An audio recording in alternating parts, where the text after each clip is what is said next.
Hi friends, welcome on my YouTube channel. Friend, आज हम discuss करने वाले हैं पॉलीगन के कुछ इंपॉर्टेंट क्वेश्चंस को लेके। ठीक है, इन क्वेश्चन को कैसे सोल्व किया जाता है, इन सब पे हम डिस्कस करने वाले हैं, क्योंकि पॉलीगन एक ऐसा चैप्टर है जिसके क्वेश्चन आपको एग्जाम में मिलते ही हैं। ठीक है, और ये हमारे लिए बोनस के क्वेश्चन होते हैं, जिससे हमारे मार्क्स भी इंक्रीज होते हैं कॉम्पिटेटिव एग्जाम में।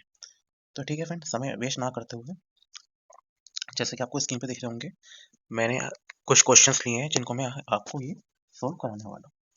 ठीक है फ्रेंड, तो अगर आपने इससे पहले पॉलीगन का जो कंसेप्ट की वीडियो है, और आपने वो नहीं देखी, तो आप उसे भी जाके देख ले।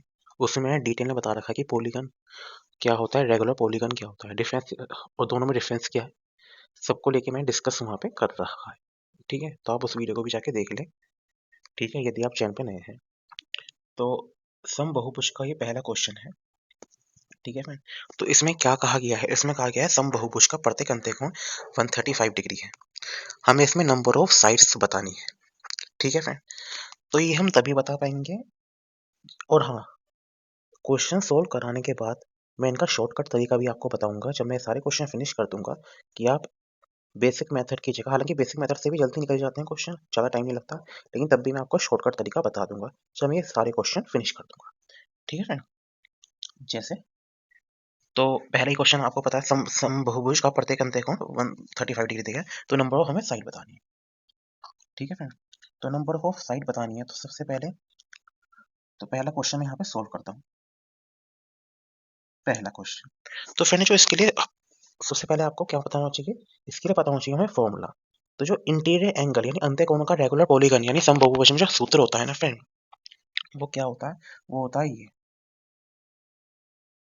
क्या होता है फ्रेंड, ये जो मैं आपका स्क्रीन पे आपको दिख रहा हूँ। ठीक है फ्रेंड, तो ये रेगुलर पॉलीगन का फॉर्मूला होता है।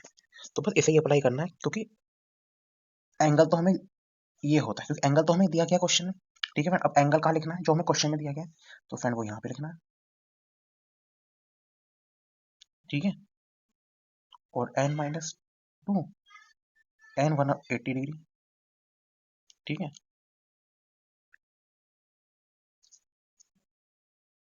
तो 135 डिग्री n-2 है। सब सिंपल सी बात है, ये 15 से डिविजिबल है। ठीक है फ्रेंड, ये 2 है, ये भी कैंसिल हो गया, 3 3 और ये 3 4, तो n-2 अपॉन n 3 अपॉन 4। ठीक है फ्रेंड, तो फ्रेंड जब हम इसे सिंपलीफाई करेंगे, सिंपलीफाई करना बहुत आसान है। ठीक है फ्रेंड, क्रॉस मल्टीप्लाई करनी है, और जब आप इसे सिंपलीफाई करोगे तो n इजिकल टू जो क्वेश्चन आंसर आ जाएगा, अगर मैं इसे वर्बली सोल्व करूँ, 4n ये हो जाएगा, 4 टू 8 और 3n, तो ये हो जाएगा, जो n की वैल्यू आ जाएगी फ्रेंड, वो कितनी आ जाएगी, 8 आ जाएगी। ठीक है फ्रेंड, सिंपल सी बात है, सिंपली मुंह पे ये सोल्व हो रहा है, तो 8 इसकी करेक्ट आंसर आ जाएगा। अब हम देखते हैं फ्रेंड सेकंड क्वेश्चन क्या, उम्मीद करते हैं क्वेश्चन आपको समझ में गया होगा। ठीक है फ्रेंड, हर क्वेश्चन पे कुछ नया फॉर्मूला है। ठीक है, तो जिससे आपको फॉर्मूला भी याद हो जाएंगे। ठीक है, तो पहला क्वेश्चन मैंने करा दिया, किसी बहुभुज में 20 विकर्ण दिए गए, बहुभुज की भुजाओं की संख्या बतानी है। अभी क्वेश्चन नंबर चल रहा है सेकंड, पहला तो मैंने करा दिया, सेकंड क्वेश्चन है बहुभुज में विकर्ण दिए गए हैं और बहुभुज की भुजाओं की संख्या बतानी है। तो फ्रेंड जब विकर्ण हमें दिए होते हैं, तब हम फॉर्मूला कौन सा अप्लाई करते हैं। ठीक है फ्रेंड, तब हम कौन सा फॉर्मूला अप्लाई करते हैं, तो उसको लेकर जरा डिस्कस करते हैं। तो फ्रेंड जब भी अब डायनर वाला फॉर्मूला आएगा, नंबर ऑफ डायनर्स,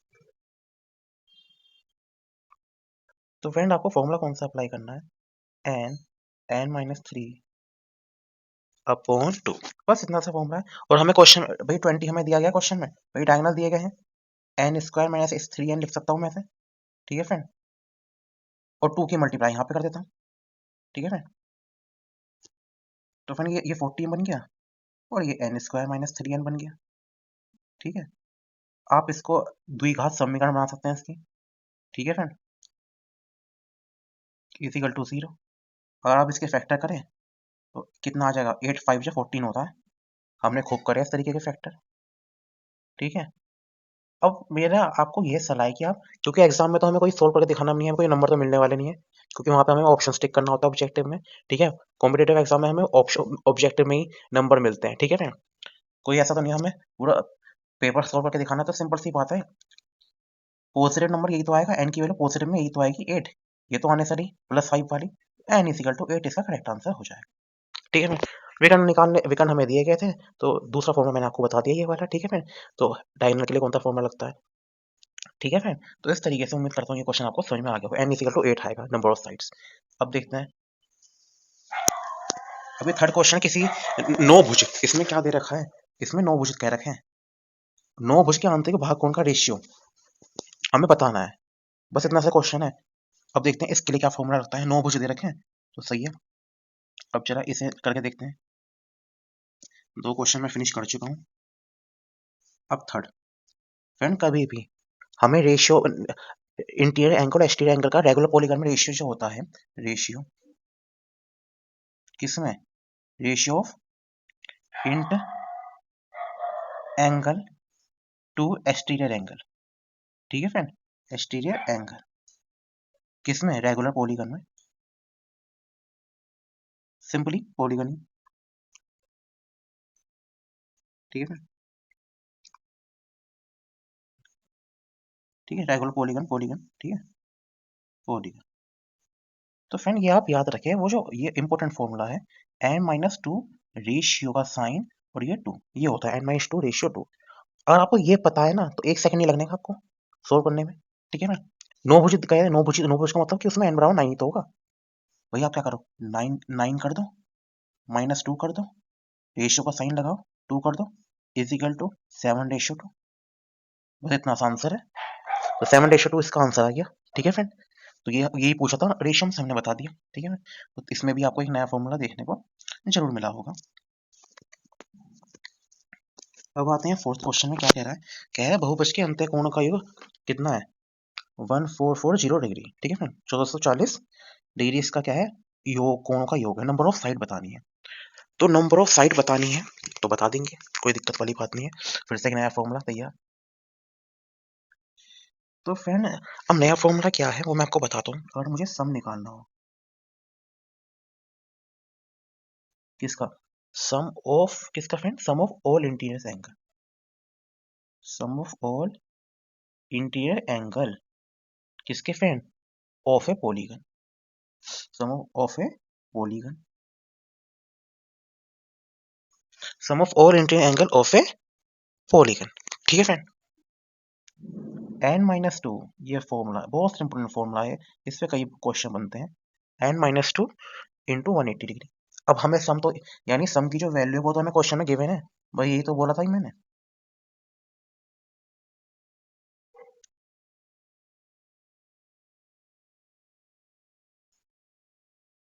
ठीक है मैम, अब आप देखिए, मुझे n-2 चाहिए, तो मैं इसको सोल्व करता हूँ सिंपली। भाई ये जो 180 है नीचे चला जाएगा, ये नीचे चला गया, जीरो से जीरो कैंसिल हुआ, 18 से डिविजिबल है 144 सबको पता है। ठीक है, तो n इजिकल टू n की जो वैल्यू कितनी आ जाएगी फ्रेंड, n की वैल्यू क्या होगी, 2 इधर चले जाएगा, फिर प्लस का हो जाएगा, 10 ही तो आ गई, भाई 2 और ये 10 होता है। ठीक है फ्रेंड, क्वेश्चन फिनिश हो गया, कितनी जल्दी। ठीक है, तो उम्मीद करता हूँ ये क्वेश्चन भी आपको समझ में आ गया होगा। अभी ये वाला क्वेश्चन क्या है, फिफ्थ क्वेश्चन, तो फ्रेंड आपको देखने को मिला हुआ है चारों क्वेश्चन में अलग तरीके से फॉर्मूला लिया है, चारों में आपको 4 फॉर्मूले याद हो गए होंगे उम्मीद करता हूँ, और डिटेल में। ठीक है, किस तरीके से सोल्व करना है, ज़्यादा टाइम नहीं लग रहा, जल्दी सोल्व करें, और क्वेश्चन इसके पॉलीगन के आते ही है, चाहे कोई भी कॉम्पिटिटिव एग्जाम हो। ठीक है फ्रेंड, तो समबाहु के इंटीरियर तथा एक्सटीरियर कोणों का अंतर 100 डिग्री है। ये थोड़ा क्वेश्चन थोड़ा सा टाइम लगेगा इसमें। ठीक है, लेकिन कुछ इसमें भी आपको कुछ ना कुछ सीखने को जरूर मिलेगा। कोणों का अंतर 100 डिग्री है, नंबर ऑफ साइड बतानी है। तो बस क्वेश्चन तो हमने पढ़ ही लिया है। ठीक है फ्रेंड, क्वेश्चन तो हमने पढ़ ही लिया है, तो अब इसे सॉल्व भी कर ही देते हैं। तो फ्रेंड एक बात आप याद रखिए, ठीक है, तो वो क्या बात याद रखनी है आपको, तो आपको याद अभी मैंने आपको बताया इंटीरियर एंगल का रेगुलर पॉलीगन में कितना होता है, n-2 upon n is equal to 180। ठीक है फ्रेंड, और अगर ये मैंने नहीं बताया तो कोई बात नहीं। ठीक है, शायद मैंने अभी डिस्कस किया था। ठीक है, हमें क्या करना है, इंटीरियर एंगल, ठीक है, ठीक है, ऑफ ए रेगुलर पॉलीगन। ये क्या होता है फ्रेंड, ये इक्वल टू किसके होता है, n-2/n 180 डिग्री। ये हमें क्वेश्चन में दिया गया है, ठीक है फ्रेंड, ये हो गया। और फ्रेंड एक्सटीरियर एंगल में क्या होता है, एक्सटीरियर एंगल में अगर मैं इसकी जगह एक्सटीरियर लगा दूं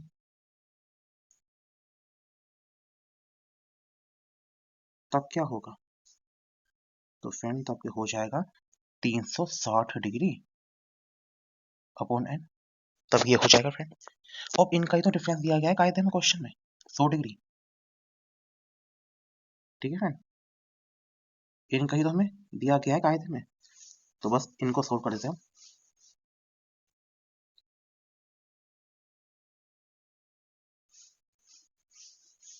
360 डिग्री, लास्ट में इसका शॉर्टकट तरीका ही बताऊंगा मैंने किस तरीके से करना है फ्रेंड। तो कितना गया था क्वेश्चन में, हमें 100 डिग्री हमें क्वेश्चन में दिया गया, लेकिन एक बार क्वेश्चन दोबारा देख लेता हूँ। हमें निकालना क्या था क्वेश्चन में, हमें निकालनी नंबर ऑफ साइड्स, तो नंबर ऑफ साइड्स निकाल देंगे, इसमें क्या है, ये कोई दिक्कत वाली बात नहीं। तो फ्रेंड ये क्या हो जाएगा 180 डिग्री, ठीक है। तो मैं एक काम 180 डिग्री,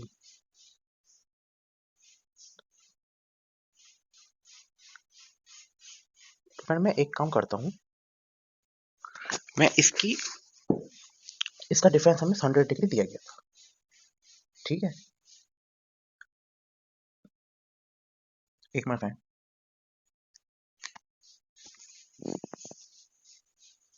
तो ये हो जाएगा,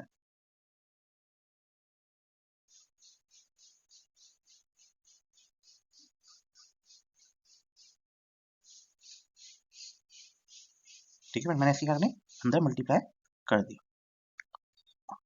ठीक है। तो ये क्या हो जाएगा n, ये n, ठीक है, इससे n ये 180 डिग्री हो गया, ठीक है। और ये हो जाएगा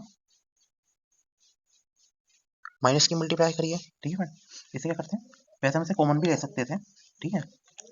तो एक ये हो जाएगा 720n, और ये तो 100 डिग्री है,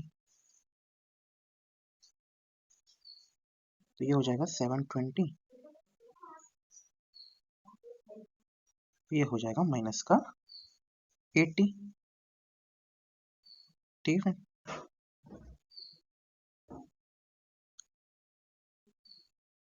माइनस माइनस माइनस कैंसिल हो जाएगा, तो n की जो वैल्यू आ जाएगी, n की वैल्यू कितनी आ गई फ्रेंड 9। अभी 9 किस तरीके से आई है, चलो मैं इसे पूरा ही सोल्व करके दिखाता हूँ भाई। n ऊपर चले जाएगा 720 अपॉन 80, कोई माइनस माइनस तो कट गए, 9 ही तो होगा, तो n इक्वल टू 9 आ गया, ठीक है फ्रेंड, n इक्वल टू 9 आ गया। तो उम्मीद करता हूँ फ्रेंड ये क्वेश्चन भी आपको समझ में आ गया होगा, ठीक है फ्रेंड। तो क्या क्वेश्चन था लास्ट का, यही क्वेश्चन था, समबहुभुज के इंटीरियर और एक्सटीरियर कोणों का अंतर 100 डिग्री नंबर ऑफ साइड, तो n इक्वल टू 9 आ गया, ठीक है फ्रेंड। अब जैसे फ्रेंड ये पहला क्वेश्चन है, ठीक है, हमें इसका क्या करना है फ्रेंड, शॉर्टकट बताना है, शॉर्टकट से करना है। तो फ्रेंड हम अगर हमें देखो इक्वेशन तो हमारी बन गई, ठीक है फ्रेंड, और ऑप्शन हमारे सामने 4 ऑप्शन दिए होते हैं, ठीक है फ्रेंड। तो आप ये भी चेक कर सकते हैं, आप क्या कर सकते हैं, आप 8 टक्के भी से सोल्व कर सकते हैं। ये क्यों, हमें क्या बताना था इसमें, इसमें हमें बताने साइड ही तो बतानी थी हमें, इसमें साइड n इक्वल टू 8 आया था, ठीक है फ्रेंड। अब जब n इक्वल टू 8 आता है, जब आप n इक्वल टू 8 रहेंगे ना, तो दोनों LHS इक्वल टू RHS तो इक्वल आ जाएंगे, तो हम वैसे भी चेक कर सकते हैं, क्रॉस चेक कि किस ऑप्शन में हमारी वैल्यू सटीक बैठ रही है, ठीक है। और हालांकि कुछ इसमें भी मैंने फॉर्मूला बेस्ड कुछ क्वेश्चन ऐसे बताए थे, जो आप फॉर्मूले से ही करें तो ज़्यादा बेटर रहेगा, क्योंकि फॉर्मूले से ही वो सीधा क्वेश्चन सोल्व हो जा रहे हैं, उनमें ज़्यादा टाइम लग नहीं रहा। लेकिन तब भी अगर आप और शॉर्ट, जैसे इस वाले क्वेश्चन में ये है, जैसे यही वाला क्वेश्चन था जैसे सपोज, तो इसमें क्या है, हम इसे पूरा तो सोल्व करेंगे नहीं, पूरा सोल्व करने की जरूरत नहीं है, इक्वेशन बनी सीधा हम इसमें मार्क कर सकते हैं 8 आंसर, ठीक है। और बाकी ऑप्शंस तो हमारे सामने रहते ही हैं, जब भी पॉलिगन क्वेश्चन आए तो आप ऑप्शंस की हेल्प ले सकते हैं और तुरंत क्वेश्चन को सोल्व कर सकते हैं। बाकी फॉर्मूले तो आप रिमेंबर रखिए, ठीक है, कई बार एग्जाम रूम में ऐसा हो जाता है कि क्वेश्चन हमसे बन नहीं पा रहा, तो हम और हम पे फॉर्मूला भी हो